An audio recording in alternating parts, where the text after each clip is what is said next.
What if I told you that before America risked the life of an astronaut, it risked the life of a chimpanzee? What if I told you that this animal, strapped into a harness of steel and wires, carried the weight of an entire nation's pride? This is not just science. This is not just history. This is survival, ambition, and sacrifice. And the photograph you're about to see hides a forgotten truth that shaped the future of space exploration. Take a long look at this image. A man in uniform leans over a metal capsule, adjusting straps and switches. Inside sits a chimpanzee. His arms are held steady, his eyes strangely calm, almost human. His name was Enos, and in November 1961, he became the first chimpanzee to orbit the Earth. But Enos was more than just an experiment. He was a pawn in one of the fiercest rivalries of the 20th century, the Cold War space race between the United States and the Soviet Union. To understand why Enos mattered, you need to step into the atmosphere of 1961. The Soviets had already stunned the world. First with Sputnik in 1957, the beeping sphere that proved they could launch machines into orbit. And then, in April 1961, Yuri Gagarin, a young Russian pilot, became the first man to circle the Earth. His smiling face was broadcast everywhere, celebrated as proof that the Soviet Union was leading humanity into the future. For America, it was humiliation. The nation that prided itself on innovation suddenly looked weak. The White House wanted a response, NASA wanted results, and the American public wanted reassurance that the United States wasn't losing the ultimate high ground, space itself. But here was the danger. No one truly knew if a human body could survive prolonged weightlessness. Would the heart keep beating without gravity? Would the brain collapse under isolation? Would sanity break inside a capsule spinning above Earth? Sending an astronaut too soon could mean a fatal disaster, one the Soviets would exploit mercilessly. And so the decision was made. Before risking an American pilot, NASA would risk a chimpanzee. That chimpanzee was Enos. To officials, he was just a step in a process. To engineers, he was a subject whose brainwaves and heartbeat could be measured, a living indicator of survival. But when the public saw his face, calm, restrained, and eerily human, Enos became something else. He became a silent question about morality. Look again at the photo. His body is harnessed in cold steel. Lights blink around him, switches hum above his head. He didn't choose this mission. He didn't understand the stakes. And yet, when the countdown began, Enos carried the pride of a superpower and the fear of a nation on his small frame. This is not just the story of a chimpanzee. It is the story of a desperate race for dominance in space, of two nations willing to sacrifice anything to prove their supremacy. It is the story of how far humanity would go in its pursuit of victory, even if that meant strapping an innocent creature into a rocket and launching it into the unknown. Over the course of this journey, you will follow Enos from his capture in the wild to his grueling training in hidden facilities, and finally into the deafening roar of a rocket that hurled him toward the stars. You will feel the tension of a Cold War where every heartbeat, every orbit, every second counted as a point of victory or defeat. And most of all, you will discover why this single photograph captures both the brilliance and the brutality of mankind. Because when we celebrate space heroes, John Glenn, Neil Armstrong, we forget the one who made their triumphs possible. Enos, the forgotten face of the space race. Before Enos was a hero, he was simply a young chimpanzee living under the African sun. He was born around 1957, most likely in the lush forests of Cameroon. In that world, he would have known freedom. The rustle of leaves above, the scent of earth after rain, the warmth of his family nearby. But his fate was already written, not by nature, but by the ambitions of men thousands of miles away. At the height of the Cold War, America needed test subjects. Chimpanzees were chosen because of their intelligence, their dexterity, their ability to be trained for complex tasks. They were close enough to humans to give scientists a glimpse of how the human body and mind might respond in space. So expeditions were sent to capture them, tearing them away from their habitats and families. Enos was one of those taken. From the freedom of the wild, he was thrust into a cage, crated, and shipped across the ocean. His destination was not a sanctuary, not a zoo, but something far stranger, a secretive program run by the United States Air Force. The facility was the Holloman Aerospace Medical Center in New Mexico. Hidden away in the desert, it became the training ground for dozens of chimpanzees who would unknowingly carry the weight of America's space ambitions. Here, the line between animal and astronaut blurred. Enos was young, strong, and quick to learn. That made him valuable. Trainers began shaping his behavior with relentless precision. He was taught to press levers when lights flashed, to respond to signals, to make split-second choices. Every task had consequences: food pellets when correct, electric shocks when wrong. The message was clear: obedience meant survival, mistakes meant pain. Day after day, Enos sat inside simulated capsules. He learned to work with lights, switches, and levers. He was trained to keep his focus under stress, to follow orders under pressure. To the scientists, this was not cruelty, it was preparation. If a chimpanzee could perform under the extreme conditions of space, then so could a man. But look closer at this process, and the ethical cracks begin to show. Enos was not a volunteer. He could not raise his hand and say, "I will serve." He had no concept of the Cold War, no understanding of rockets, no grasp of national pride. And yet, every day, he was molded into a soldier of science, a substitute astronaut whose silence was mistaken for consent. Why did America need Enos? Because the Soviets had Yuri Gagarin. The Russians had already sent dogs into space, like Laika, who died in orbit. The Americans, desperate not to fall further behind, turned to chimpanzees. The first was Ham, launched in January 1961, who proved that primates could perform tasks under the stress of weightlessness. But one test was not enough. The world demanded proof of endurance, proof of multiple orbits. And so Enos was chosen. He was not the only candidate. Dozens of chimps were tested, measured, and pushed to their limits. But Enos stood out. His responses were quick, his tolerance high, his training records impressive. When the final list was drawn up, it was Enos who earned the place inside the capsule of Mercury-Atlas 5. To the world, he would be a pioneer. To NASA, he was a stepping stone to John Glenn, the man they hoped would restore America's pride. But to himself, he was simply a chimpanzee torn from his home, conditioned into obedience, strapped into machines he could not understand. This is the tragedy and the brilliance of his story. Enos was never meant to be remembered. He was meant to be a line in a report, a proof of concept, a silent shadow before the spotlight fell on human astronauts. Yet when you trace his path, from the forests of Cameroon to the sterile labs of New Mexico, you cannot help but ask, at what cost does progress come? Enos's journey from the wild to a cage was not the beginning of victory. It was the beginning of sacrifice. And the closer his mission drew, the higher the stakes became.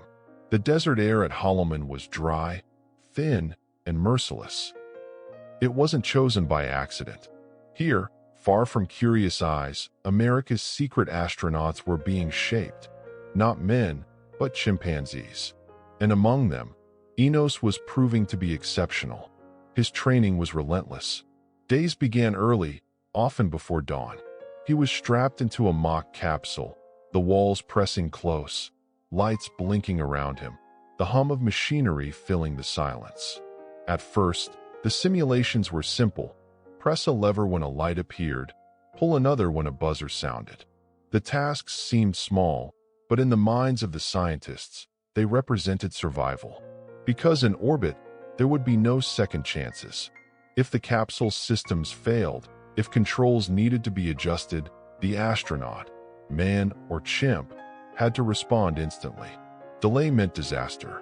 Enos was taught through a brutal system of rewards and punishments. Do it right, and a food pellet dropped into a tray. Do it wrong, and an electric shock pulsed through his seat. The message was carved into his mind. Obey, respond, survive. As weeks turned into months, the tests grew harsher. He was placed in centrifuges, spun at crushing speeds to simulate the G-forces of launch and re-entry. He was dropped into isolation chambers, left for hours in darkness to mimic the loneliness of orbit.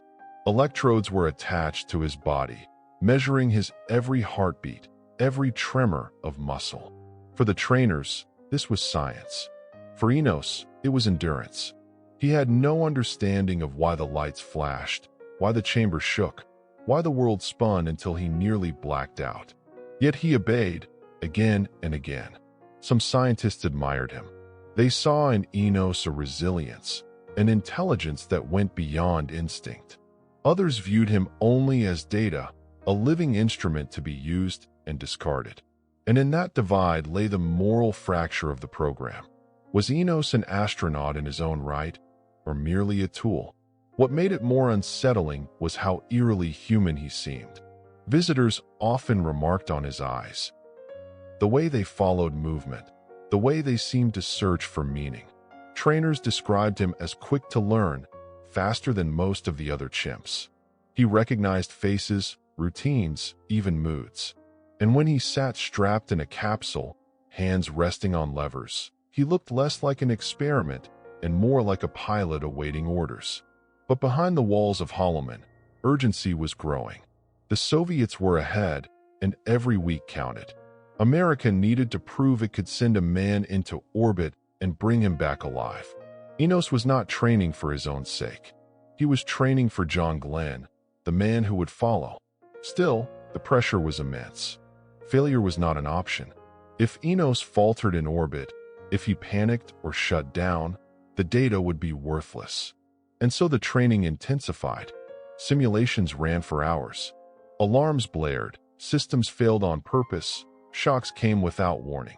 The goal was to break him, and then see if he could still perform. Day after day, Enos endured.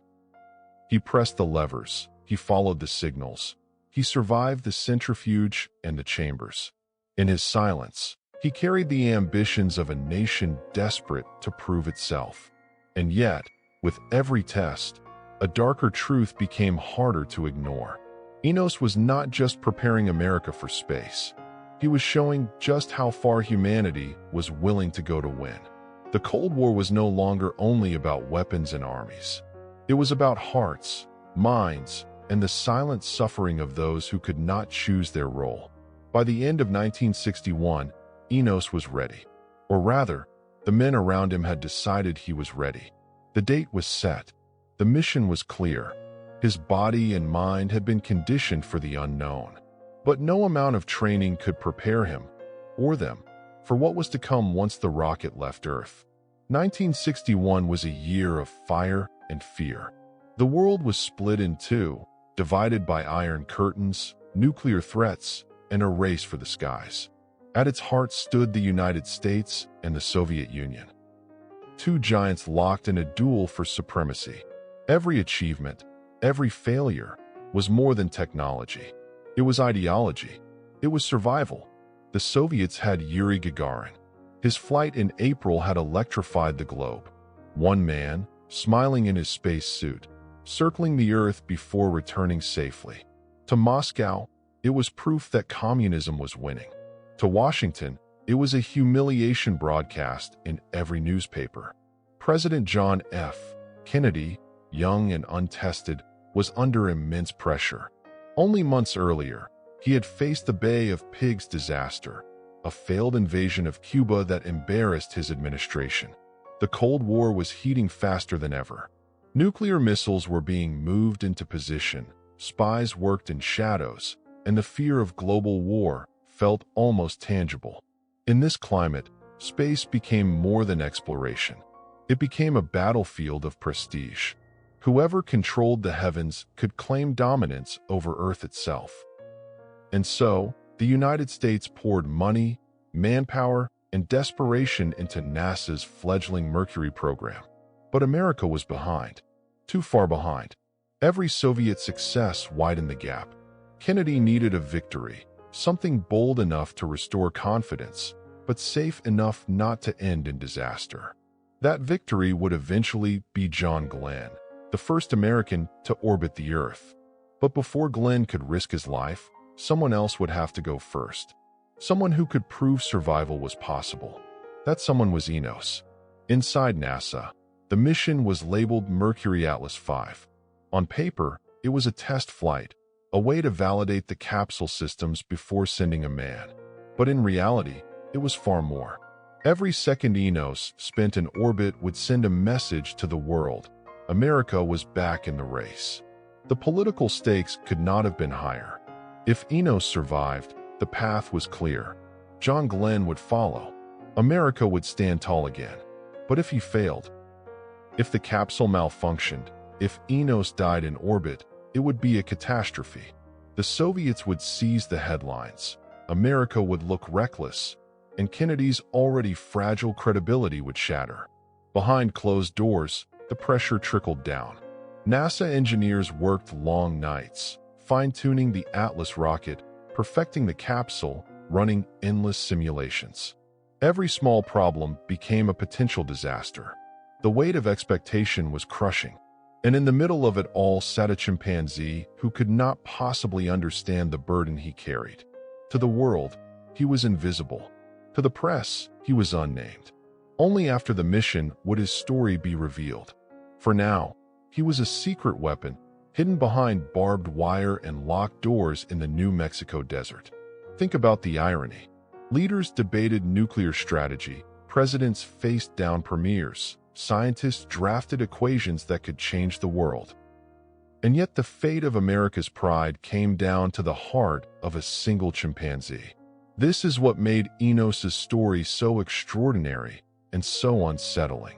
The Cold War demanded sacrifices, and often those sacrifices were silent, unseen, forgotten.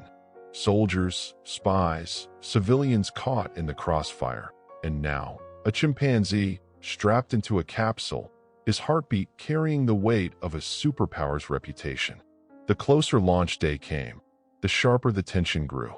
Newspapers speculated about America's next move. The Soviets mocked openly, confident in their lead.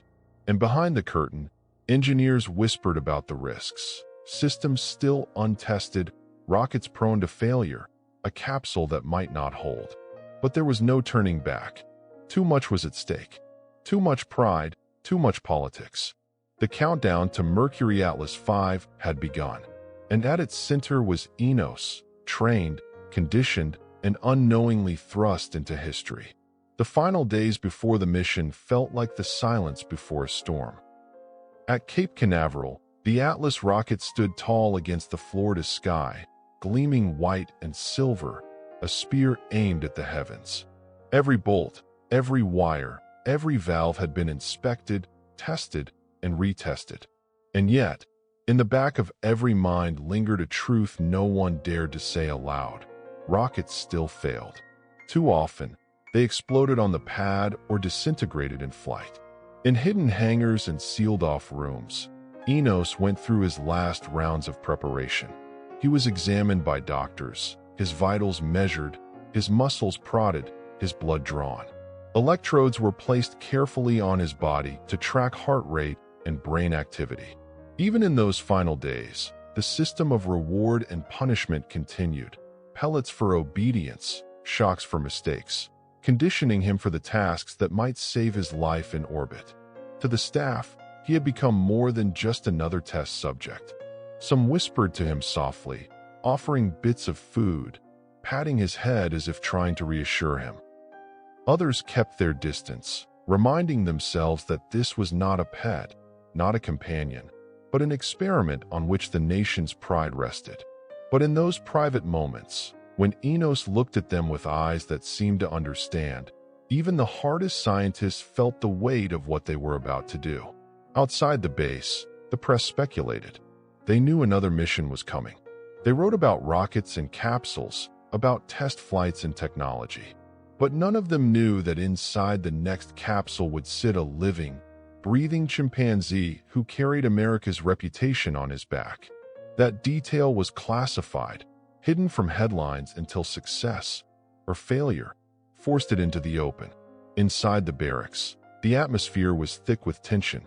Engineers reviewed checklists late into the night. Controllers practiced countdown procedures over and over again. Every failure in rehearsal felt like a knife in the chest, because in a real launch there would be no room for error. The rocket had to fly, the capsule had to survive, and Enos had to endure. Think of the irony. The world's most advanced machines, built with cutting-edge technology, all depending on the responses of a chimpanzee trained to pull levers when lights blinked. He had become the bridge between man and machine, the final proof that a human being might survive the ordeal of orbit. The night before the launch, the mood at Cape Canaveral was somber. Reports were double-checked, weather conditions scrutinized, calculations reviewed again and again. In his enclosure, Enos rested, unaware of the storm he was about to enter. He did not know that his name would soon echo in headlines across the globe. To him, it was another night, dim lights, the hum of machinery, the distant voices of men preparing for something far beyond his comprehension. But to the men watching, it was a night heavy with history. They knew that when dawn broke, they would strap Enos into a capsule, close the hatch, and light the fire of a rocket that could either carry him into glory or burn him into tragedy. Every Cold War rivalry, every political pressure, every sleepless night of training, all of it had led to this moment. And as the countdown ticked closer, one fact became impossible to ignore. The United States was about to gamble its pride, its reputation, and its future in space on the heartbeat of a chimpanzee named Enos. November 29, 1961. The morning sun at Cape Canaveral cut through a sky streaked with thin clouds. On the launch pad stood the Atlas rocket, Mercury-Atlas 5, its body steaming with liquid oxygen, groaning as fuel pumps thundered to life. This was no ordinary day. Today, America would gamble with history. In the hours before liftoff, technicians suited Enos in his pressurized jacket. Electrodes ran across his chest, his arms, his temples. His harness locked him into position, his small body surrounded by sensors that would send his every heartbeat, every twitch, back to Earth. To the men preparing him, these were just numbers to monitor. But to Enos, it was confinement, cold, tight, unyielding.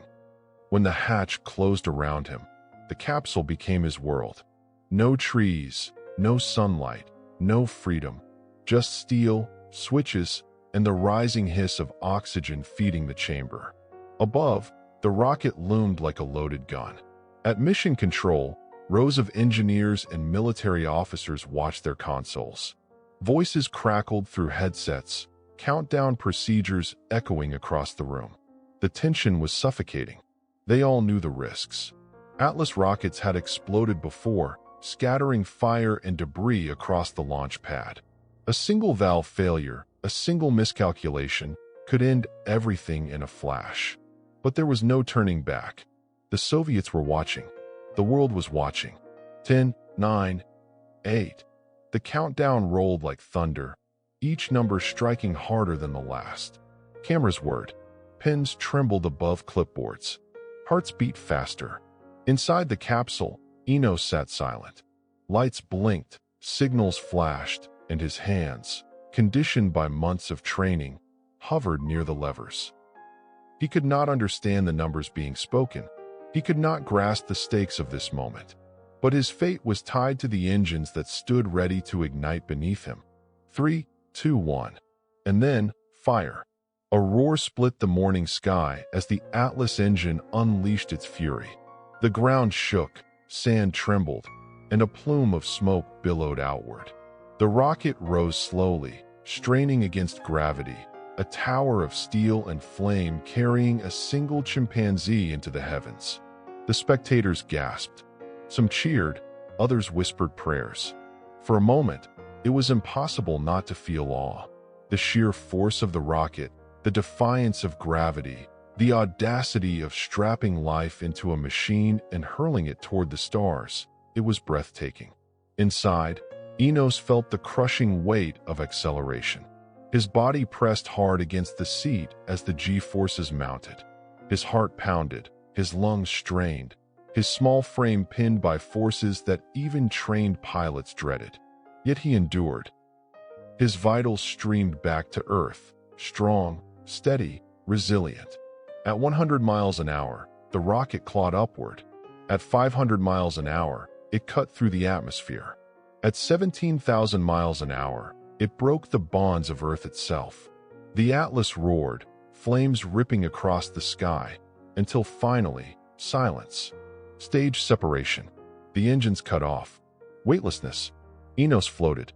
For the first time, an American chimpanzee orbited the Earth. His capsule spun in the blackness, blue oceans curving below, sunlight blazing through the small window. To him, it was incomprehensible. To the men on the ground, it was triumph. In mission control, a voice announced, "We have orbit." Applause broke, restrained but electric. America had done it. They had placed life into orbit. And yet, beneath the celebration, fear remained. The mission had only begun. Systems could fail. The capsule could overheat. The orbit could decay. Every second Enos remained above Earth, the tension grew sharper. But for this one instant, this fiery, thunderous launch, Enos had carried the United States into the sky. And with him, he carried the fragile hope that perhaps, just perhaps, the tide of the space race was beginning to turn. Weightlessness. The sudden silence after the roar of the rocket was almost surreal. Inside the Mercury capsule, Enos floated against his straps, his small hands drifting as if reaching for something invisible. The sensors on his body flickered with data, transmitting every beat of his heart, every breath, every flicker of brain activity back to Earth. For the men in mission control, those first minutes were critical. Screens glowed with numbers. Voices traded reports in rapid bursts. Heart rate steady. Oxygen normal. Response time intact. Against all odds, Enos was doing exactly what he had been trained to do. Lights blinked on his control panel. He pressed the lever. Correct. A food pellet dropped. Another light. Another lever. Correct again. The data flowed in, and with it, cautious relief. The chimpanzee was performing under the unimaginable strain of orbit. But as the capsule circled the Earth, problems began to surface. The first issue was minor, almost invisible at first. The environmental system showed fluctuations. Temperatures shifted more than expected. It was the kind of detail that might not matter in a short flight, but over multiple orbits, it could be dangerous. Then came something worse. The automatic control system, designed to keep the capsule stable, began to malfunction. Instead of holding steady, the system fired the thrusters at the wrong times, wasting precious fuel. On the ground, engineers exchanged tense looks. If the fuel ran out, the capsule could tumble uncontrollably. And yet, strapped in his seat, Enos continued his tasks. Lever, light, pellet, lever, light. Chaque-affront. His mind, conditioned through endless training, focused on survival. He could not know the stakes, but he responded with precision, even as the machine around him betrayed him. Orbit 1 passed. Below, the Earth unfolded in breathtaking views. Oceans stretching like blue infinity, continents glowing under sunlight, clouds curling like white brushstrokes on a vast canvas. Enos could not comprehend the beauty, but the men in mission control knew. For the first time, an American living being had seen the world from the outside. But the tension did not fade. With every minute, the capsule consumed fuel it should not have used. Alarms blinked. Controllers argued over headsets. Should they cut the mission short? Should they risk a second orbit? Every choice carried danger. Too soon, and the mission would look like failure. Too long, and Enos might never return. Still, the capsule pressed on into its second orbit. More data, more responses, more signs that Enos was holding strong, even as systems faltered. His heart pounded faster now, but he endured. The punishment shocks, delivered by error in the system, grew more frequent. He pressed the correct levers, but the machine sometimes registered failure anyway. Pain surged through him again and again, undeserved, unfair. Yet he obeyed. He survived. By now, tension in mission control was reaching its peak. The engineers saw the truth. The systems were not reliable. The capsule was not stable. And Enos was suffering more than they had ever intended. The order was debated, argued, nearly shouted. But finally, a decision was made. The mission would end after 2 orbits, not 3. The risk was too great. If they waited longer, the capsule might not return at all. Enos continued to float in the darkness, unaware of the decision. He pressed his levers. He followed his training, his body absorbing shock after shock. Below him, the world turned silently. Vast oceans, endless land, entire nations locked in a cold war that had placed him here, above the earth, utterly alone. In those hours, Enos was not just a test subject. He was the loneliest pioneer humanity had ever launched into the sky. As Enos completed his second orbit, the decision was final: bring him home. The capsule systems were unstable, fuel was dwindling, and the risks of staying aloft any longer were too great. Yet, even this choice carried danger. Re-entry was the deadliest phase of all. The retro-rockets fired with a violent jolt, tilting the capsule downward toward the atmosphere. For the men in mission control, every second stretched into eternity. They knew the physics. As the capsule slammed into the thickening air, temperatures on the heat shield would rise to over 3,000 degrees Fahrenheit. One flaw in the shield, one crack in the design, and Enos would be incinerated before he ever touched Earth again. Inside, Enos had no comprehension of the peril. What he felt was force. The crushing return of gravity slammed him against his harness, pressing his chest until every breath was a battle. His arms strained against the straps, his heartbeat spiking as the capsule screamed downward. Outside, flames erupted. To observers on the ground, the returning capsule looked like a shooting star tearing across the sky. But inside, the noise was deafening. The roar of plasma, the rattle of metal under stress, the thunder of a machine on the edge of destruction. Then came the blackout. For 4 minutes, radio contact with the capsule was lost as ionized gases surrounded it. In those minutes, mission control could do nothing but wait. The screens went blank. The room fell silent, except for the ticking of clocks and the pounding of hearts. No one spoke. No one dared.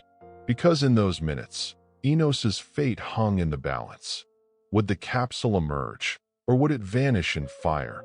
Another tragedy written into the annals of the Cold War? The tension was unbearable.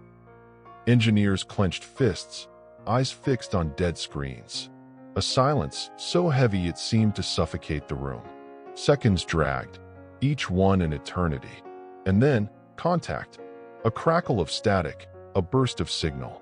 The capsule was alive. The heat shield had held. Enos had survived the inferno. Relief swept through the room, but it was not over yet.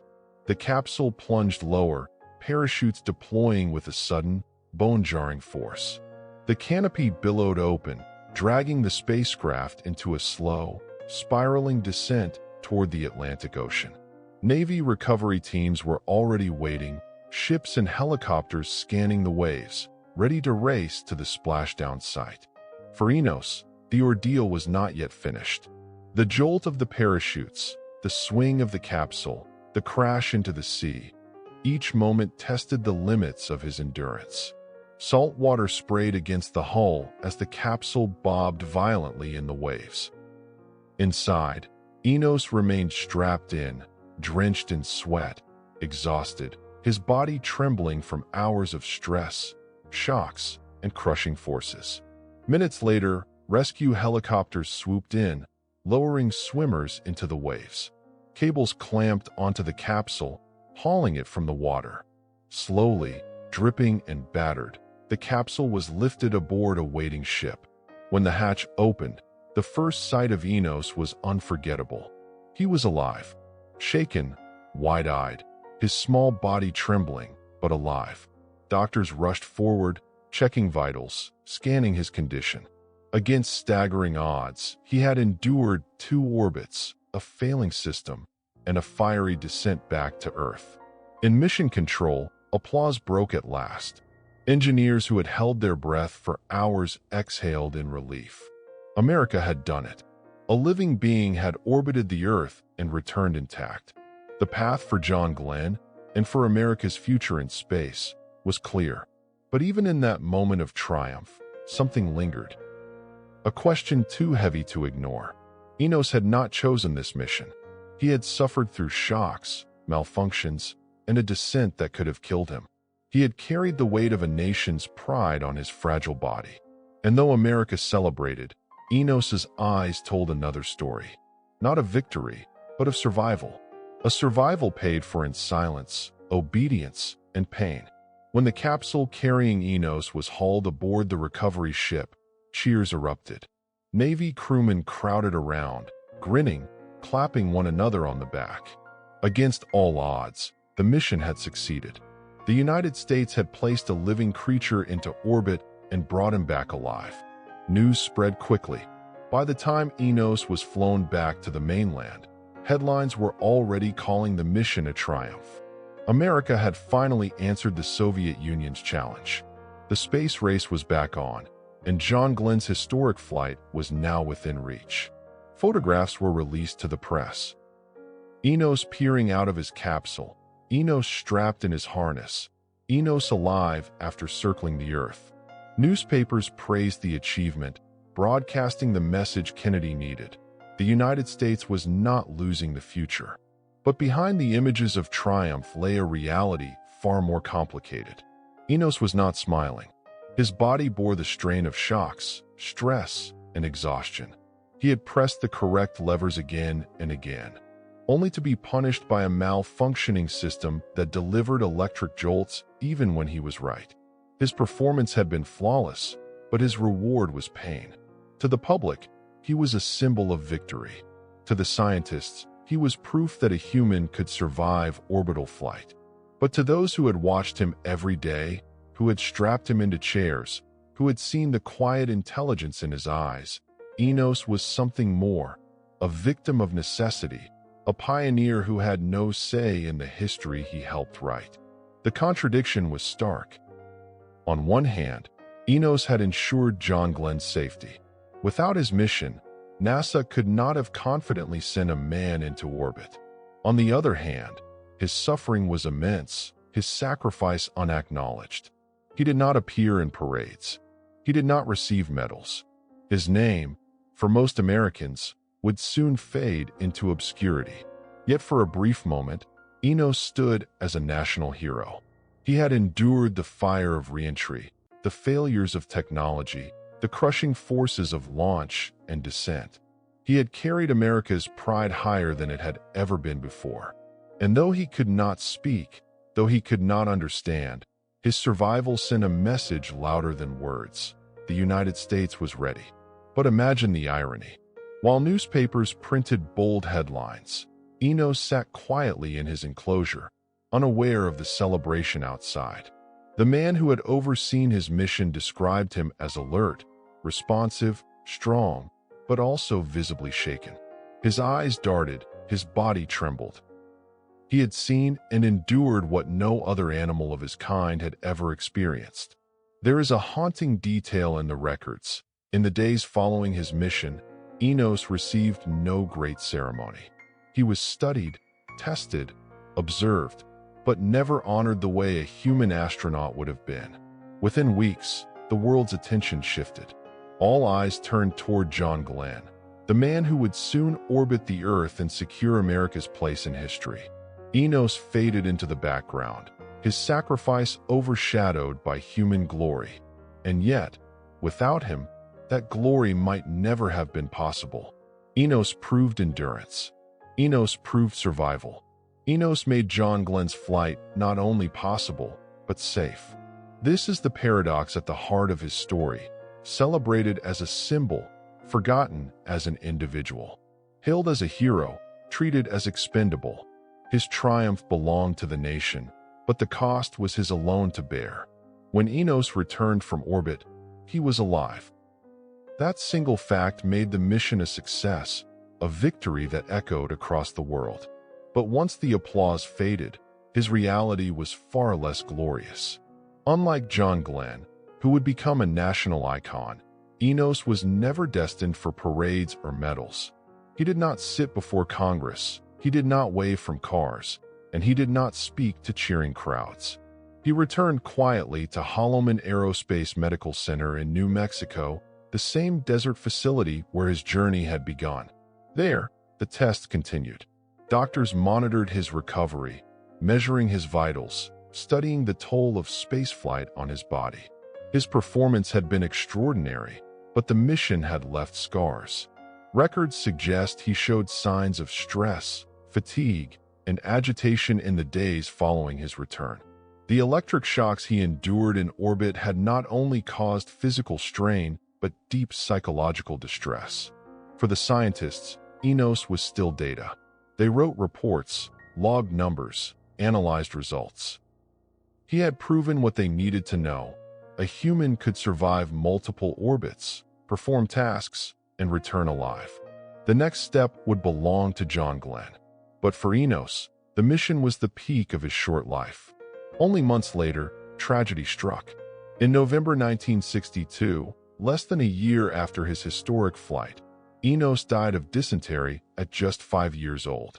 His death was not the result of his space flight, but of a common illness that swept through the colony of chimpanzees at Holloman. For a pioneer who had carried America's pride into orbit, the end was heartbreakingly unremarkable. There was no state funeral, no monuments, no lasting public tribute. Enos was gone, and the world hardly noticed.